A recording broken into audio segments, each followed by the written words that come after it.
구약성경 848페이지 시편 66편 말씀입니다. 오늘 본문 말씀을 따라가다 보면 출애굽기 14장을 연상하게 됩니다. 애굽을 홍해를 건너는 그 사건을 지금 5절에서 말하고 있죠. 6절에서 노래하고 있죠. 그렇습니다. 이스라엘 백성들이 앞에는 홍해에 그 큰 물이 창이라고 있는 상황에서 뒤에서는 바로와 그의 군대들이 이 이스라엘 백성들을 다시 잡아가려고 쫓아오고 있는 이 상황 속에서 이스라엘 백성들은 말 그대로 진퇴양난의 어려운 가운데 빠지게 되는 것입니다. 이스라엘 백성들은 이미 자유를 경험을 했단 말씀이에요. 지금까지는 400년 동안의 노예 생활을 통해서 이것이 그냥 우리들이 살아가는 모습인가 보다. 노예로 살아가는 것이 우리들의 살아가는 모습인가 보다. 이렇게만 그냥 체념하고 지내던 사람이었는데 이 사람들이 다만 며칠간이라도 자유의 몸을 경험을 하다 보니까 야, 자유라고 하는 게 이렇게 좋은 거구나. 이거에 대해서 이제 막 눈을 뜨기 시작을 하는 중인데 그런데 애굽의 군사들이 잡으러 온단 말이에요. 다시 우리들을 애굽의 노예로 삼으려고 붙잡으러 온단 말이에요. 그럴 때에 이스라엘 사람들은 큰일 났다. 우리는 이제는 다시는 노예 생활하고 싶지 않다. 우리는 다시는 종살이하고 싶지 않아. 그런데 상황은 다시 종살이를 하러 갈 수밖에 없는 상황이야. 어떻게 하면 좋을까? 이스라엘 백성들이 지금 이것 때문에 고민하고 있는 거란 말이에요. 그렇다고 해서 도망을 가자니 앞에 홍해 그 바닷물이 이렇게 그냥 막 넘실대고 있는데 어떻게 여기를 건너갈 것이며 그렇다고 해서 다시 붙잡혀 가자니 그것도 못할 뜻이고 이게 진퇴양난이 이래서 진퇴양난인 것이죠. 그렇게 했을 때에 이스라엘 백성들이 하나님을 향해서 부르짖고 모세가 하나님을 향해서 기도하고 이렇게 할 때에 하나님께서 이스라엘 백성들하고 애굽 병사들 사이에 짙은 안개를 쫙 이제 펼쳐 놓으시는 거예요. 그랬더니 애굽 병사들이 앞뒤 분간을 못하죠. 동서남북 분간을 못하는 거죠. 예. 그런 상태에서 이게 어찌할 바를 몰라서 애굽 병사들이 혼란에 빠져 있는 밤새도록 혼란에 빠져 있는 그 상황 속에서 하나님께서는 또 밤새 동풍이 불게 하사 홍해 물을 가르시는 거예요. 홍해 물을 가르시는 거예요. 가르시고 그 다음에 이제 애굽 사람들을 이스라엘 사람들을 지나가게 하시는 거예요. 어느 자료를 보니까 아마도 그 도로, 그렇죠. 여기 이제 말 그대로 도로죠. 바다를 말려가지고 이제 마른 땅이 되게 하셨으니까 그 길이 최소한 요즘으로 따지면 왕복 16차선 이상은 됐을 것이다. 그런 넓이가 됐을 것이다. 이렇게 어떤 사람은 또 이렇게 추정을 하더라고요. 그 많은 사람들이 지나갈 때에 어느 정도의 시간을 두고서 지나갔다고 보고 그 시간 동안 지나가려면은 이만큼의 도로 넓이는 돼야 되겠다. 이렇게 이제 연구를 그렇게 한 것이죠. 추정을 이렇게 한 것이죠. 그래서 왕복 16차선의 도로가 이제 나게 되는 거예요. 그게 사실인지 아닌지 모르겠지만 적어도 하나님께서 넓은 길을 만들어내셨다. 이거는 분명한 거 아니겠어요? 그렇죠? 해서 모든 사람들이 한꺼번에 이렇게 지나갈 수 있었다. 지나가고 나니까 그제서야 하나님께서 안개를 이스라엘 백성들하고 애굽 병사들 사이에 있었던 안개를 싹 거두어 놓으시니까 이 애굽 병사들이 저기 지금 이스라엘 백성들이 지나가고 있다. 그런데 저게 웬일이냐? 양쪽에 물의 벽이 생겨 있고 이스라엘 백성들이 지금 저 바다 한가운데를 마른 땅이 된 곳을 걸어서 지나가고 있다. 생각을 하니까 그래? 그렇다고 한다면 우리도 쫓아 들어가 보자 하고서 들어가는 거죠.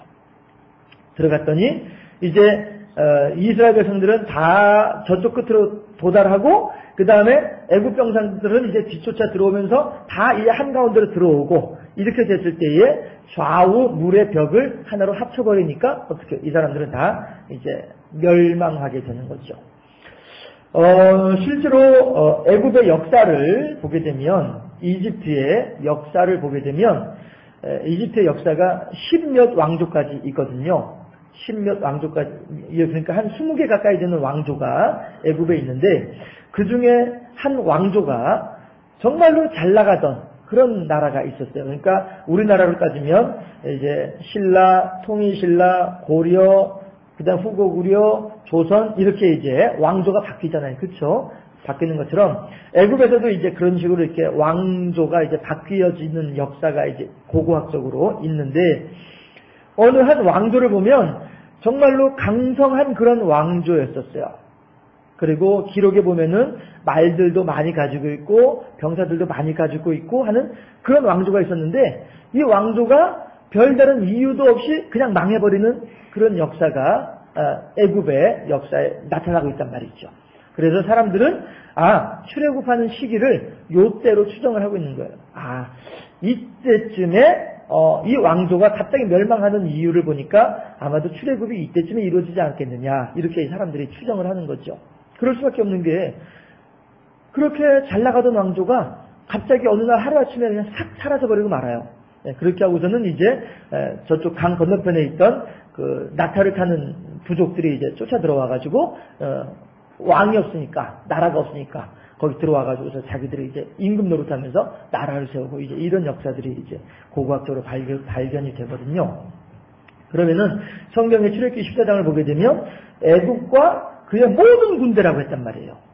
바로가 자기의 모든 군대들을 다 데리고 나와가지고 이스라엘 사람들을 붙잡아 가려고 60만이 넘는 사람들을 붙잡아 가려면 그렇게 많은 사람들이 쫓아와가지고서는 이제 줄로 묶어가지고 끌고 가야 될 거 아니겠어요. 그러니까 모든 군대를 다 데리고 나왔는데 하나님께서는 그 모든 군대를 다 한꺼번에 홍해 물속에다가 수장시켜버리고 말았더라 하는 것이죠. 해서 고고학적으로도 그런 내용을 보면 하나님께서 확실히 행하신 일이 역사하신 일이 맞구나 하는 것을 알 수가 있단 말이죠. 우리나라만 보더라도 예전에 그 왕조들이 망할 때의 모습들을 보면은 그 징조가 있거든요. 하루아침에 망하지는 않는단 말이에요. 적어도 몇십 년에 걸쳐서 조금씩 부패하면서 사람들의 마음이 해이해지면서 그러면서 이제 나라들이 망하게 되는데 다른 얘기지만은 신라 천년의 역사는 어느 왕조에도 세계에도 없는 그런 역사이기도 해요. 신라 시대와 통일신라 시대 천년의 한 왕조가 1000년 동안 유지됐다고 하는 것은 세계적으로 유례가 없는 그런 역사이기도 해요. 어쨌든지 간에 그걸 볼 때에 확실히 하나님께서 애굽 병사들을 이렇게 물속에다 수장시키시고 애굽의 한 왕조를 아예 그냥 무너뜨려 버리시고 왜 그래요? 이 사람들을 내버려 두면 이들은 나중에라도 배를 만들어서라도 쫓아 들어올 사람들이란 말이에요. 이 왕조가 그대로 남아있다고 한다면 그래서 하나님께서 그렇게 몰살시킨 것이 아니겠는가 이렇게 생각을 해볼 수 있는 것이죠. 어쨌든 중요한 것은 오늘 본문을 통해서 우리들은 하나님께서 이스라엘 백성들을 홍해를 마른 땅같이 건널 수 있도록 하신 분이 하나님이시다. 또 그 하나님께서는 40년 동안 이스라엘 백성들이 광야 훈련소라고도 어느 분은 표현을 하시던데요. 광야 훈련소에 있으면서 60만이 넘는 사람들, 이 사람들이 나중에 요단강을 건너서 가나안 땅으로 들어갈 때에도 인구 변동이 별로 없어요. 인구 변동이 별로 없어요. 40년 동안 사람들이 하는 일은 죄 짓고 죄의 결과로 죽고 또 죄 짓고 또 죄의 결과로 죽고 이게 40년 동안 했던 일이거든요. 그렇게 하면서 이스라엘 백성들은 훈련을 받는 거예요. 다시 말해서 이 사람들은 이제 죄로 말미암아서 죽어 나가지만 또 새롭게 태어나는 사람들이 있잖아요. 이 사람들은 이 죽어나가는 사람들을 보면서 이렇게 행동하면 안 되는구나 하는 걸 배운단 말이에요. 그러니까 죽어나가는 사람들은 이 사람들의 반면교사가 되는 거죠. 그렇게 해서 이들은 나가고 대신에 새로 태어나고 이렇게 해서 애굽에서 나올 때에 이만큼의 62만의 인구였는데 다시 홍해로 요단강으로 들어갈 때도 60만의 이제 인구들이 이렇게 들어가는 거예요. 별 차이 없이 그렇게 들어가는 거예요. 히브리서에서는 이 과정을 뭐라고 하냐면 그들이 병들어 죽은 자가 없고 신발이 해지지 아니하고 옷이 해지지 아니하더라. 이렇게 하나님께서 만나와 무리바 반석으로 지켜주셨더라. 이렇게 이제 얘기를 하고 있죠.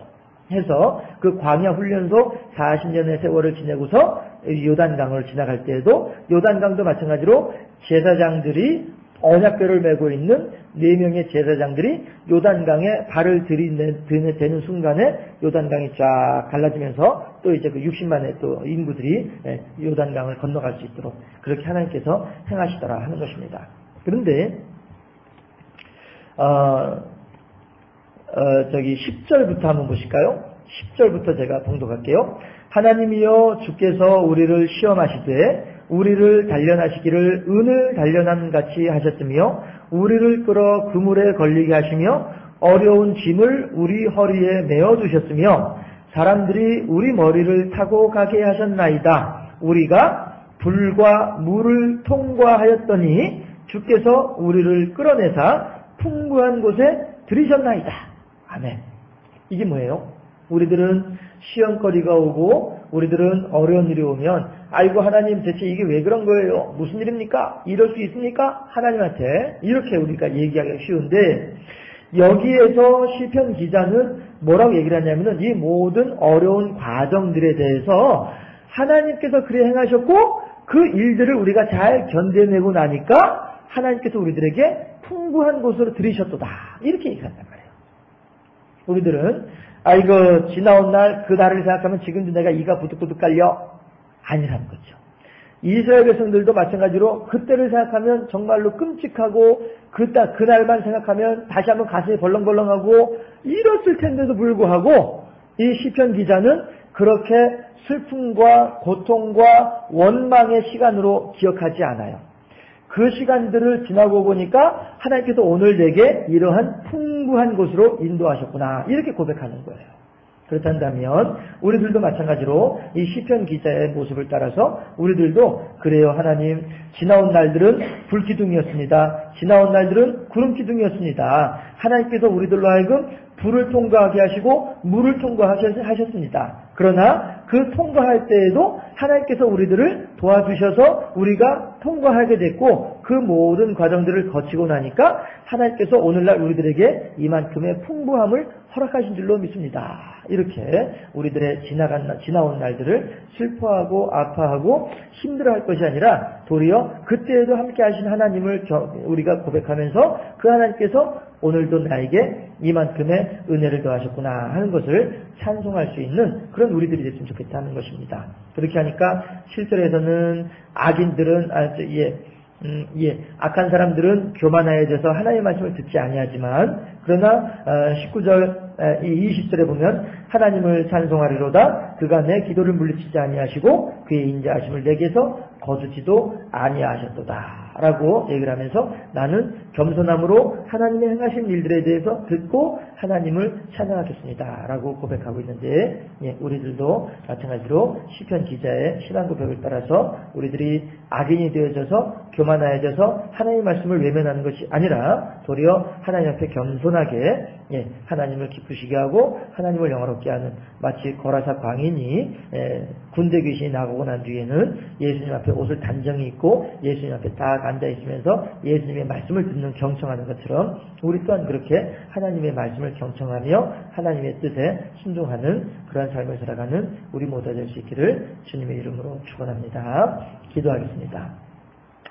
좋으신 아버지 하나님, 이스라엘 백성들이 앞에는 홍해요 뒤에는 예국 병사들이 있을 때에는 힘들고 어렵고 낙심하고 고민하고 심지어는 불평과 원망까지도 하기도 하였으나 그러나 하나님이셔 그 모든 시간들을 지내놓고 보니 모든 것이 하나님의 은혜요 모든 것이 하나님의 도우심이었습니다 고백하는 귀한 신앙 고백을 오늘 시편 66편을 통하여서 보게 하시니 감사합니다. 이제 하나님 우리 모두 또한 그렇게 하나님께서 우리들로 하여금 가르치기 위하여서 우리들로 하여금 경험하도록 하기 위해서 우리들로 하여금 깨닫도록 하기 위해서 우리를 때로는 불을 통과하게 하시고 때로는 물을 통과하게 하신 하나님이신 줄로 믿습니다. 그러나 그 모든 시간들마다 하나님께서는 선한 손과 강한 능력으로 우리들을 지켜주셔서 그 모든 시간들을 그나마 이만큼이라도 견뎌내게 하신 줄로 믿사오니 참으로 감사하고 이제 더욱더 그 하나님을 향하여 겸손히 청종하며 하나님의 뜻을 이루어드리는 우리의 삶이 될 수 있도록 인도하여 주시옵소서. 하나님 태풍이 올라오고 있다고 한 이야기를 듣습니다. 많은 사람들이 그 일로 인하여서 열심히 하나님께 기도하며 하나님이 행하시는 큰 능력을 소망하고 있사오니 하나님께서 주장하시어서 환난 중에도 위경 중에도 함께 하시는 하나님의 능력을 경험하는 체험하는 귀하고 복된 시간이 될 수 있도록 인도하시고 역사하여 주시옵소서. 감사합니다. 영광 받아 주시옵시고 예수 그리스도 이름으로 기도하옵나이다. 아멘.